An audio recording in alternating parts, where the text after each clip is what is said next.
ಕೊಪ್ಪಳ ತಾಲೂಕಿನ ಬಿಸರಹಳ್ಳಿ ಗ್ರಾಮದಲ್ಲಿ ಕರ್ನಾಟಕ ರಾಜ್ಯ ಸಂಯುಕ್ತ ಕಟ್ಟಡ ಕಾರ್ಮಿಕರ ಸಂಘ ಮತ್ತು ವಿಶ್ವೇಶ್ವರಯ್ಯ ಕಟ್ಟಡ ಕಾರ್ಮಿಕರ ಸಂಘದ ವತಿಯಿಂದ ಅಂತಾರಾಷ್ಟ್ರೀಯ ಕಾರ್ಮಿಕ ದಿನ ಆಚರಿಸಲಾಯಿತು. ಕರ್ನಾಟಕ ರಾಜ್ಯ ಸಂಯುಕ್ತ ಕಟ್ಟಡ ಕಾರ್ಮಿಕರ ಸಂಘದ ಅಧ್ಯಕ್ಷರಾದ ಶರಣು ಗಡ್ಡಿರವರು ಮಾತನಾಡುತ್ತಾ, ಕಾರ್ಮಿಕರ ದೀರ್ಘಕಾಲದ ಹೋರಾಟದ ಪ್ರತಿಫಲವಾಗಿ ಮೇ ದಿನ ಆಚರಿಸಲಾಗುತ್ತಿದೆ. ಮೇ ದಿನಕ್ಕೆ ಐತಿಹಾಸಿಕ ಹೋರಾಟದ ಹಿನ್ನೆಲೆ ಇದೆ. ಅಮೆರಿಕ ಚಿಕಾಗೋ ನಗರದಲ್ಲಿ 1886ರ ಮೇ 4ರಂದು ಕಾರ್ಮಿಕರು ತಮ್ಮ ಹಕ್ಕುಗಳಿಗಾಗಿ ಹೋರಾಟ ನಡೆಸಿದಾಗ ಪೊಲೀಸ್ ದೌರ್ಜನ್ಯದಿಂದ ಆ ಹೋರಾಟ ಹತ್ತಿಕ್ಕಲಾಯಿತು. ಆ ಸಮಯದಲ್ಲಿ ಕಾರ್ಮಿಕರನ್ನು ದಿನಕ್ಕೆ 12ರಿಂದ 16 ಗಂಟೆಯವರೆಗೆ ದುಡಿಸಿಕೊಳ್ಳಲಾಗುತ್ತಿತ್ತು.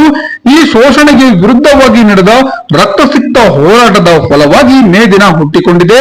ದಿನಕ್ಕೂ 8 ಗಂಟೆಗಳ ಕೆಲಸದ ಅವಧಿ, ನ್ಯಾಯವಾದ ವೇತನ, ಕಾರ್ಮಿಕರ ಹಕ್ಕುಗಳು ಹಾಗೂ ಸಂಘಟನೆಗಳ ಸ್ಥಾಪನೆಗಾಗಿ ಕಾರ್ಮಿಕರು ಹೋರಾಟ ನಡೆಸಿದ್ದು, ಇಂದಿಗೂ ಆ ಹೋರಾಟದ ಸ್ಫೂರ್ತಿಯೇ ಮೇ ದಿನ.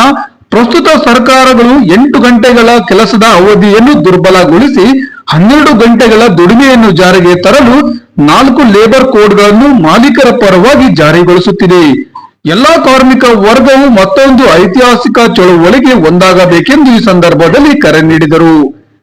ವಿಶ್ವೇಶ್ವರಯ್ಯ ಕಟ್ಟಡ ಕಾರ್ಮಿಕರ ಸಂಘದ ಅಧ್ಯಕ್ಷರಾದ ನಾಗರಾಜ್ ಬಿಕ್ಕನಹಳ್ಳಿಯರವರು ಮಾತನಾಡಿ, ಕಟ್ಟಡ ಕಾರ್ಮಿಕರ ಹಲವು ಸಮಸ್ಯೆಗಳು ಇನ್ನೂ ಪರಿಹಾರವಾಗಿಲ್ಲ.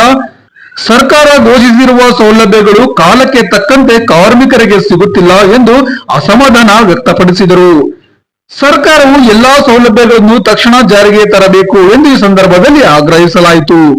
ಈ ಕಾರ್ಯಕ್ರಮದಲ್ಲಿ ಸಂಘದ ಮುಖಂಡರಾದ ಭರಮಪ್ಪ ದೊಡ್ಮನಿ, ಸಿದ್ದಪ್ಪ, ಹನುಮಂತಪ್ಪ, ಮೋದಿನ್ ಸಾಬ್, ಮೌನೇಶ್, ಮೌಲಾ ಹುಸೇನ್, ವೀರಣ್ಣ ಸಜ್ಜನ್, ನಿಸಾರ್ ಅಹಮದ್, ಶಿವಣ್ಣ, ಮಂಜುನಾಥ್, ಮೌನೇಶ್, ರಾಜೇಶ್ ಜಾಲಹಳ್ಳಿ ಹಾಗೂ ಇನ್ನಿತರರು ಈ ಸಂದರ್ಭದಲ್ಲಿ ಉಪಸ್ಥಿತರಿದ್ದರು.